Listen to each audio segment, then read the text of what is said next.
Assalamualaikum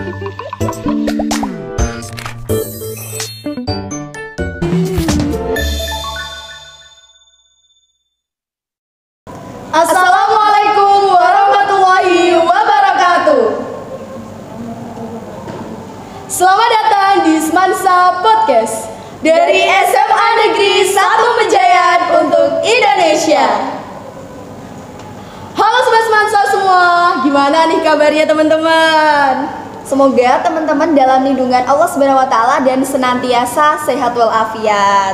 Amin. So, kita kali ini akan podcast atau bincang-bincang santai dengan membawakan judul Saatnya Perempuan Berbicara. Bersama saya Amreta Laras Pertiwi dan juga rekan saya ada Neng Rianti.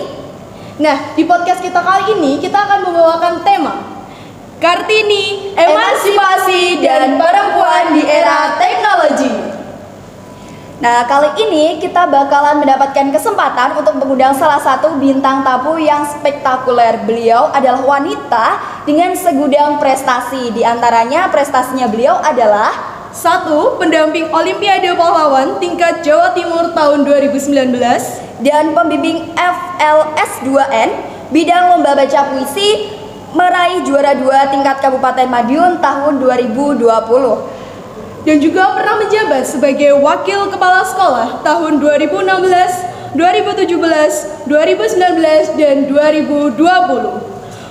Beliau juga pernah menempuh pendidikan S1 di Universitas Lampung jurusan Bahasa Indonesia tahun 1997 dan dilanjutkan S2 di Universitas Muhammadiyah Malang jurusan Kebijakan dan Pengembangan Pendidikan tahun 2011. Kira-kira nih Sobat Semansa, dari yang kita sebutkan tersebut, Sobat Semansa tahu nggak nih bintang tamu spektakuler kita kali ini? Sobat Semansa di rumah pasti tahu dong, tidak asing lagi beliau adalah Ibu Sulistiani MPD. Nah, mungkin buat teman-teman SMA Negeri 1 Mejayan di luar sana udah tidak asing lagi sama Bu Sulis, tapi mungkin di luar SMA Negeri 1 Mejayan masih asing. Siapa sih Bu Sulis itu? Mohon kesediaannya Bu Sulis untuk memperkenalkan diri secara singkat. Terima kasih. Assalamualaikum warahmatullahi wabarakatuh.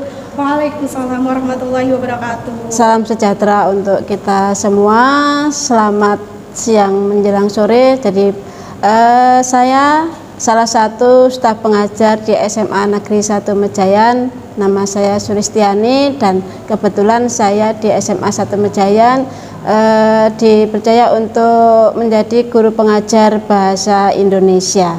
Cukup? Iya. Nah, buat teman-teman di luar SMA Negeri 1 Mejayan sudah tahu kan siapa beliau? Beliau adalah Ibu Sulistiani selaku guru bahasa Indonesia di SMA Negeri 1 Mejayan. Gimana nih kabarnya Bu Sulis? Alhamdulillah baik, sehat ya? Alhamdulillah, kita juga sehat Bu. Dan selalu bahagia tentunya. Benar banget, pasti dong, bahagia itu nomor 1. Nah, langsung saja kita mulai podcast kita kali ini. Sesuai tema yang sudah kita sebutkan di awal, bahwa tema podcast kita kali ini tentang Kartini, emansipasi dan perempuan di era teknologi. Nah, menurut Bu Sulis, tentang peringatan Hari Kartini itu sebenarnya seperti apa sih Bu?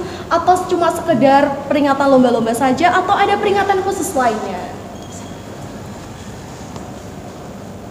Jadi menurut saya kalau peringatan Kartini itu tidak sekedar seremoninya, sekedar kita mengadakan perlombaan, tetapi lebih dari itu kita harus bisa mengambil hikmah dari sebuah peringatan, mengingat perjuangan Ibu Kartini yang begitu mengantarkan perempuan Indonesia agar bisa mensejajarkan diri dengan kaum laki-laki. Itu jadi lebih penting ke hikmah makna dari sebuah peringatan Hari Kartini. Itu menurut saya gimana toh sebenarnya peringatan Hari Kartini. Berarti lebih ditekankan di pemaknaan Hari Kartini ya, Bu ya? Makna dari peringatan Hari Kartini itu sendiri. Oke Bu, jadi selanjutnya kan kita udah bicara tentang Kartini. Iya. Kalau Kartini itu biasanya erat dengan kata-kata emansipasi atau kesetaraan gender. Iya. Nah, menurutnya Bu Sulis tuh gimana sih emansipasi wanita generasi milenial di era teknologi untuk saat ini? Jadi Kartini di generasi milenial di era teknologi. Jadi Kartini bagi generasi milenial di masa atau di zaman era teknologi seperti ini sebenarnya untuk generasi muda sekarang itu lebih berat sebenarnya tantangan untuk bisa mempertahankan bagaimana makna dari sebuah perjuangan Kartini, karena bagaimanapun masa sudah berbeda. Jadi pada masa sekarang ini justru bagi para milenial itu lebih banyak tantangannya. Jadi lebih banyak tantangannya. Jadi bagaimanapun kalau zaman dahulu ya, kalau masa-masa seperti masa Bu Sri dulu memang perempuan itu dari kalangan lingkungan keluarga, dari lingkungan masyarakat memang sudah benar-benar situasi kondisi perempuan itu seperti itu. Tetapi pada masa sekarang ini dengan adanya era perkembangan teknologi yang semakin canggih, jadi banyak tantangan. Karena apa? Bagaimanapun untuk masa sekarang ini apalagi sudah ada istilah degradasi moral itu ya, itu justru yang harus diperjuangkan oleh kaum milenial sekarang. Karena bagaimanapun kalau kita perhatikan sekarang ya, generasi sekarang tuh untuk cenderung ke egois, lebih ke mementingkan diri sendiri. Jadi itu karena apa? Bagaimanapun ya di dalam pergaulan, di dalam kita bermasyarakat tuh sebenarnya kita mempunyai beberapa hal yang harus kita perjuangkan. Antara lain satu, kita harus bisa saling membantu. Kita harus bisa saling membantu. Yang kedua, kita harus bisa saling mengerti, harus bisa saling memahami antara yang satu dengan yang lain. Yang ketiga, yang utama itu kita harus bisa tetap santun. Jadi tetap harus santun, baik itu di dalam perkataan, di dalam ucapan maupun di dalam berpakaian, itu tetap harus kita jaga. Apalagi kalau di sekarang ini ya, dengan perkembangan teknologi, kita kan bisa melihat, kita bisa mendapatkan atau menyaksikan sesuatu yang dengan mudah, tanpa ada tanpa ada batasnya, tanpa ada batas itu loh. Jadi itu tetap menjadi tantangan bagi kaum milenial sekarang.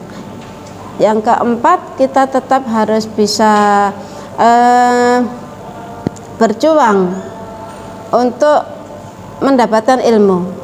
Tetapi kalau sekarang memang untuk ilmu itu mudah kita dapatkan, mudah kita dapatkan di era yang sekarang ini, karena tanpa buku pun, tanpa buku yang bentuknya buku itu kita sudah dengan mudah bisa browsing, bisa mendapatkan ilmu itu.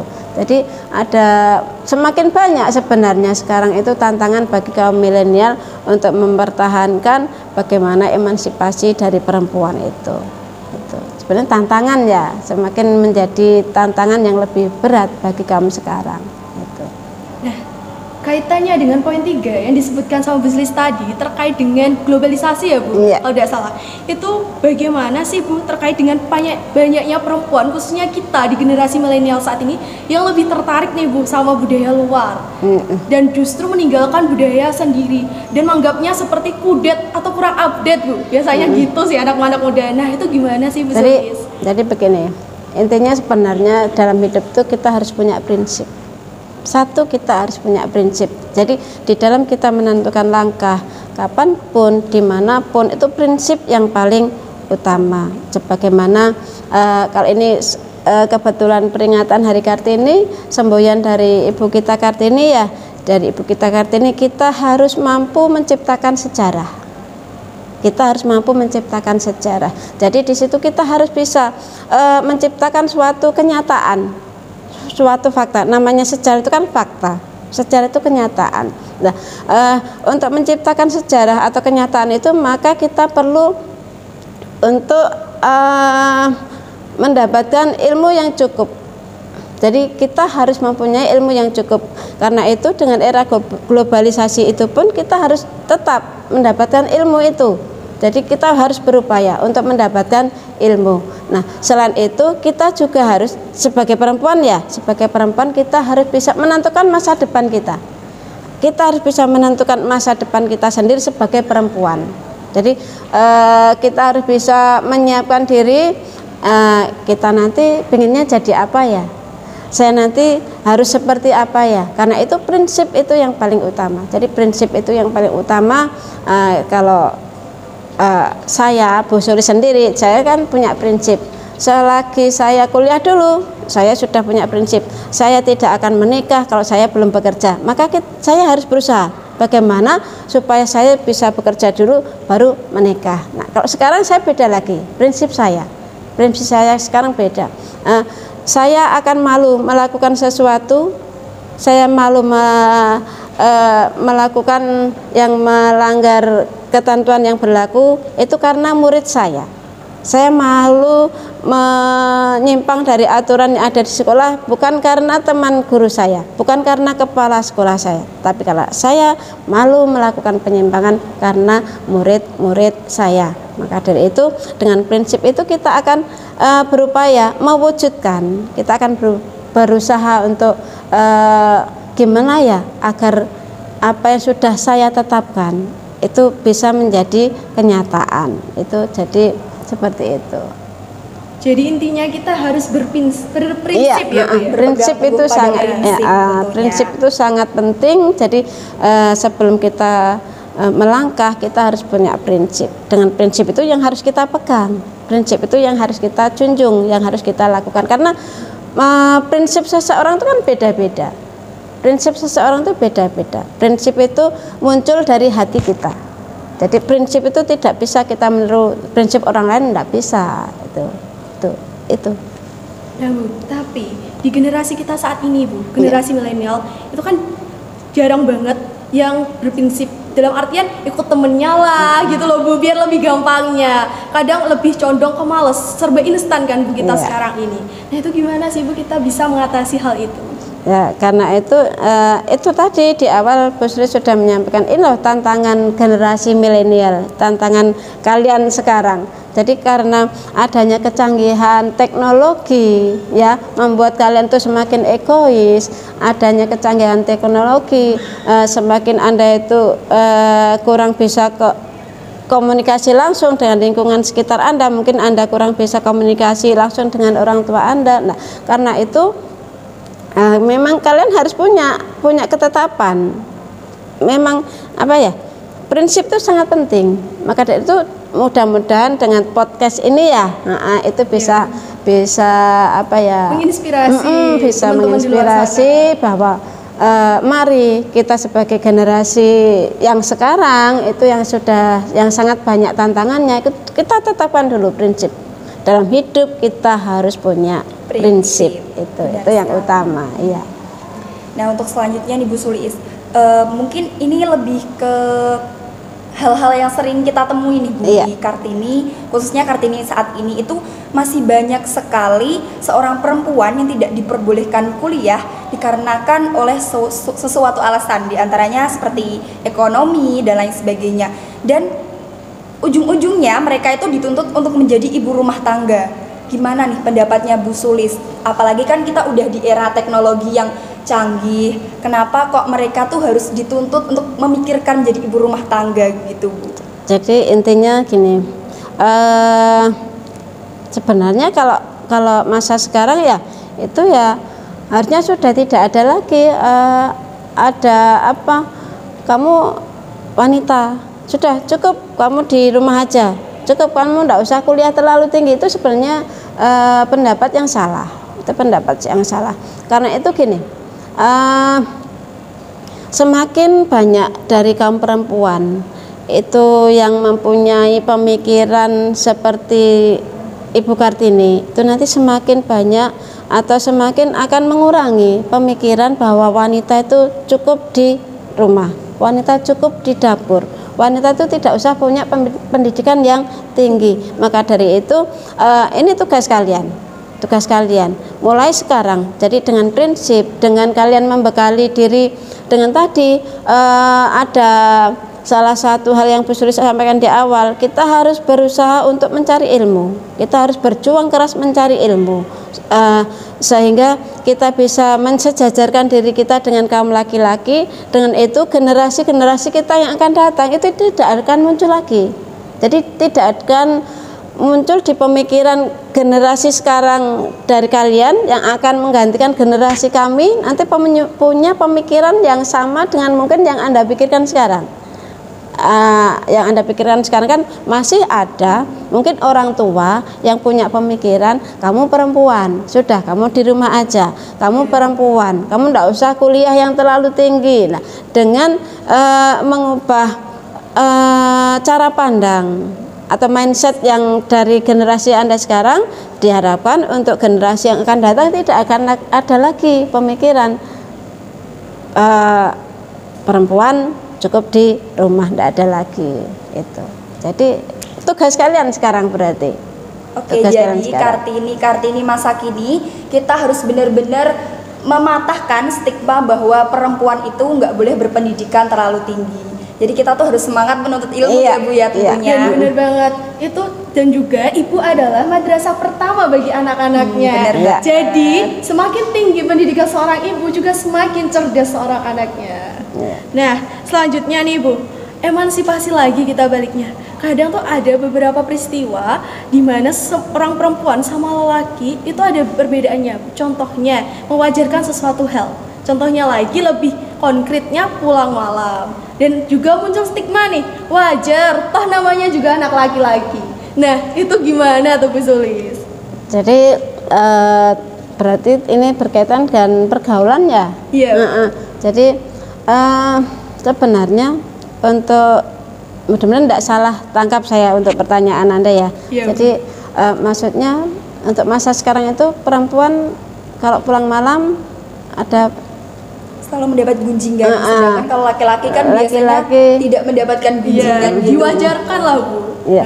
Jadi memang itu budaya, itu sudah tradisi yang berkembang sejak nenek moyang kita ya. Memang itu tradisi kalau perempuan itu pun pulang malam gitu ya. Perempuan pulang malam, perempuan itu ada di kafe, perempuan di warung, apalagi malam hari itu berarti ada timbul pemikiran yang negatif dari masyarakat sekitar kan. Jadi itu memang sudah menjadi tradisi kita, itu menjadi tradisi nenek moyang kita. Jadi sebenarnya kalau saya pribadi, misalnya kalau saya punya anak laki-laki misalnya, silakan kalian pulang malam untuk yang laki-laki, tetapi jangan lupa tanggung jawab kalian itu apa.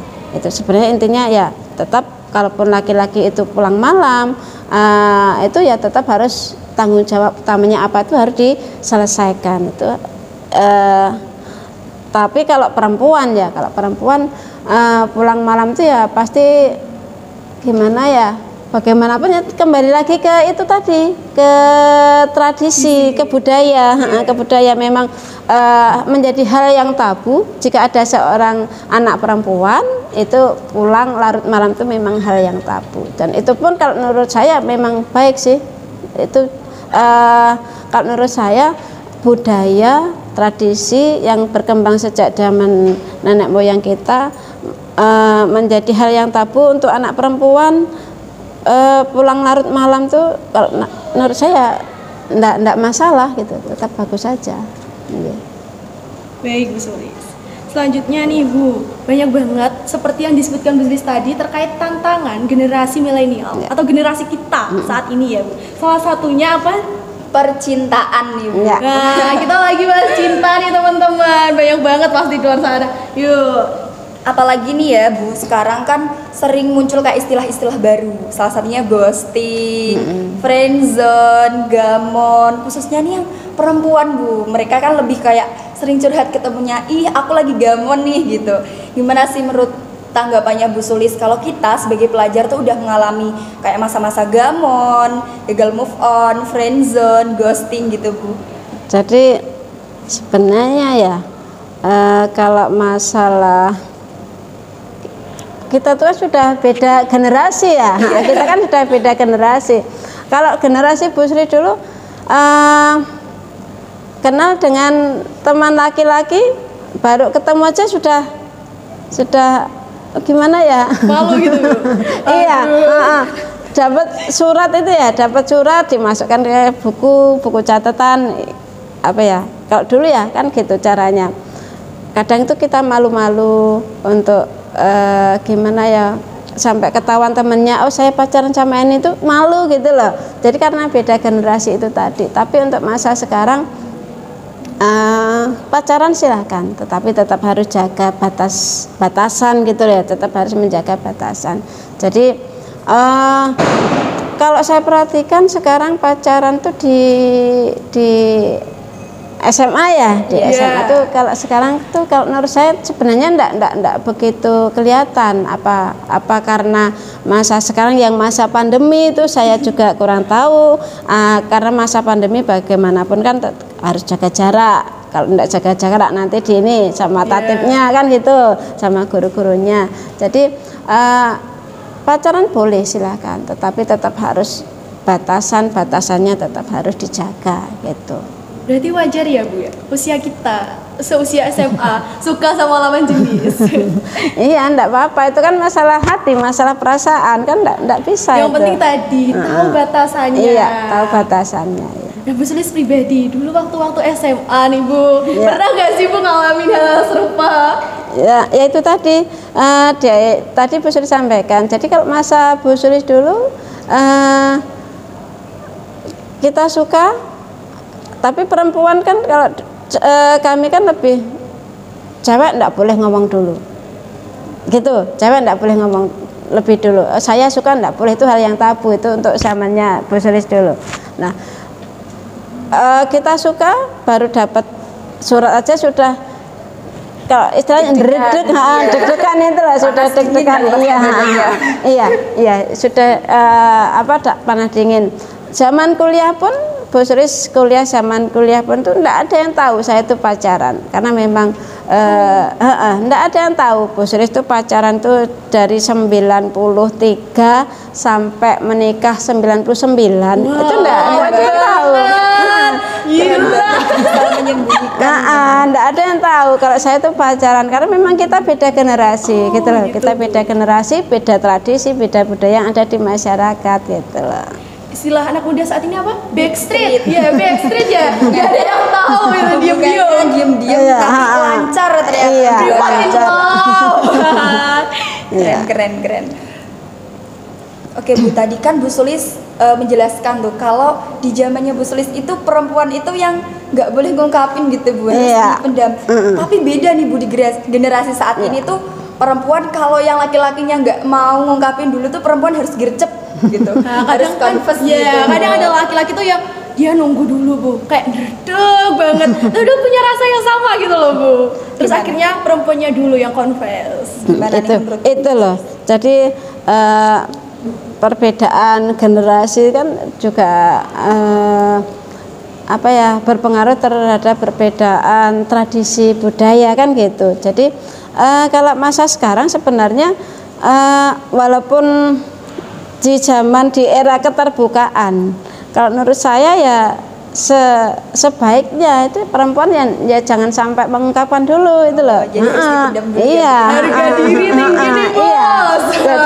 Jadi walaupun sekarang era-era terbuka, era-era yang istilahnya yang sekarang ini loh, itu tetap ya jagalah ya, perempuan tuh ya jangan, kalau bisa ya jangan ungkapan lebih dulu itu. Ya Bu, selain kita bahas tentang percintaan, ada juga nih tantangan remaja di saat ini.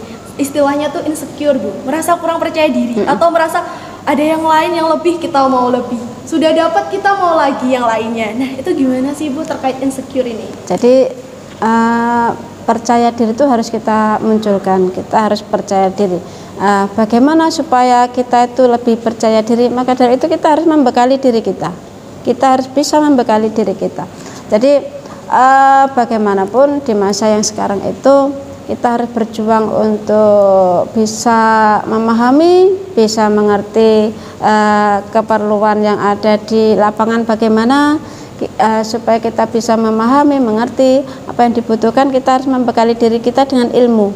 Jadi karena itu kalau kita sudah punya ilmunya, dimanapun, kapanpun kita akan percaya diri. Itu utama, itu sangat penting itu. Jadi bekalilah diri kita dengan ilmu sehingga kita secara otomatis nanti akan timbul kepercayaan diri kita itu. Gitu. Jadi kalau kita sudah menguasai suatu ilmunya, pasti kemanapun kita akan percaya diri. Tapi kalau kita tidak punya ilmu tentang suatu hal, ya nanti pasti kita akan nervous kan. Takutnya, takutnya saya nanti tidak bisa, takutnya tidak bisa, takutnya tidak bisa. Jadi kalau ada orang mengatakan Allah pede aja, kan gitu ya, pede aja, itu boleh, tetapi kita tetap harus utamanya kita bekali diri kita dengan ilmu. Jadi maka dari itu walaupun kita perempuan, tetap kita harus punya pendidikan, ya, pendidikan sebagaimana yang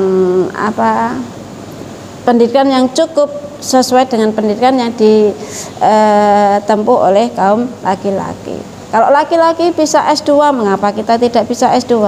Laki-laki bisa S3, mengapa kita tidak bisa S3? Apalagi di zaman sekarang, itu sudah kita ini di zaman merdeka belajar.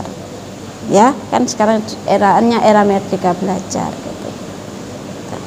Nah, selanjutnya tadi kan kita udah bahas tentang insecure nih, Bu. Ya. Kalau menurut Bu Sulis tuh makna cantik menurut Bu Sulis sendiri itu apa?